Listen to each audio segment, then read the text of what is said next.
Et oui, Mathieu, alors à l'intro, tu nous as parlé de forêt québécoise.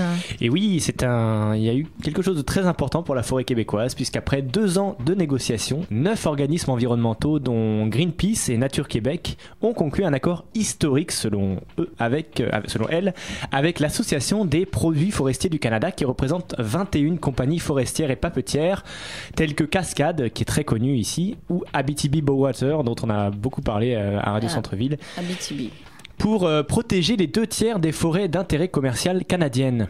Cette entente boréale, c'est son nom, qui a été annoncée mardi dernier, prévoit 60 objectifs à réaliser durant les 3 prochaines années dans les territoires gérés par ces entreprises, ces 21 compagnies forestières, ce qui représente 72 millions d'hectares au Canada.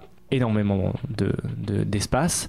Et parmi ces objectifs, il y a notamment un moratoire sur la déforestation. Un moratoire, c'est-à-dire l'arrêt total des coupes et de la construction de chemins sur 30 millions d'hectares, c'est-à-dire 300 000 km² à peu près, dont 8,5 millions au Québec, qui sont situés en majorité dans les régions du Saguenay-Lac-Saint-Jean et du nord du Québec, donc vers le côté nord du Québec, là où il y a de la forêt. Et tous ces objectifs seront suivis par un vérificateur indépendant. Donc c'est énorme comme engagement de la part des compagnies forestières. Mais vous allez me demander, comment les organisations ont-elles obtenu toutes ces promesses ? Mais comment ? Oui, parce que c'est la question. Les enjeux, il y a beaucoup d'enjeux économiques là-dedans. Hein. Eh bien, les organisations environnementales ont dû promettre, elles aussi, et elles se sont engagées à cesser toutes les campagnes de boycottage qu'elles mènent contre ces compagnies, mais aussi à reconnaître leurs efforts sur la scène internationale. Et cette entente, elle a été saluée de la part de beaucoup de monde, notamment par la première ministre, par la ministre des Ressources naturelles et de la faune, Nathalie Normando, qui a déclaré que cette entente a le potentiel de contribuer à plus de prospérité pour notre secteur forestier et nos communautés qui en dépendent. Pour la Confédération des syndicats nationaux, la fameuse CSN, dont font partie beaucoup de nos auditeurs et certaines de ces personnes dans la pièce, dans le studio, elle démontre que l'environnement et l'emploi peuvent aller de pair. La Fédération québécoise des municipalités s'est dite fort encouragée de voir des acteurs reconnus pour s'opposer, accepter de mettre de côté leurs différends pour enfin travailler ensemble dans une même direction. Pour l'Ordre des ingénieurs forestiers du Québec, l'entente boréale aidera à assurer un juste équilibre entre les valeurs sociales, économiques et environnementales de l'aménagement forestier durable. Quant au syndicat canadien des communications, de l'énergie et du papier, donc qui représente les compagnies forestières et papetières, il y voit une lueur d'espoir pour une industrie maltraitée.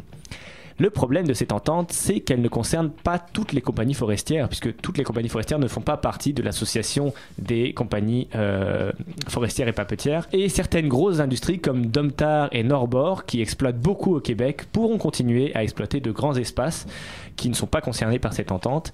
Et en plus, certaines régions forestières, comme l'Abitibi-Témiscamingue, ne sont presque pas concernées.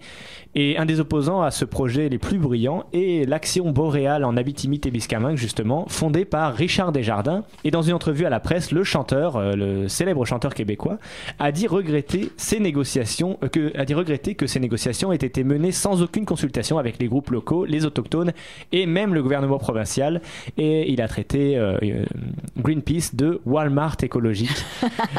Donc une entente quand même historique, même si elle a ses lacunes, mais qui pourrait être critiquée. On verra ce que ça va donner, puisqu'on en parle beaucoup en ce moment. Il va peut-être y avoir des suites. Et aussi, je précise que c'est une entente ouverte, donc les compagnies forestières qui n'y ont pas encore adhéré peuvent y adhérer dans les temps à venir. Voilà, c'était ma chronique.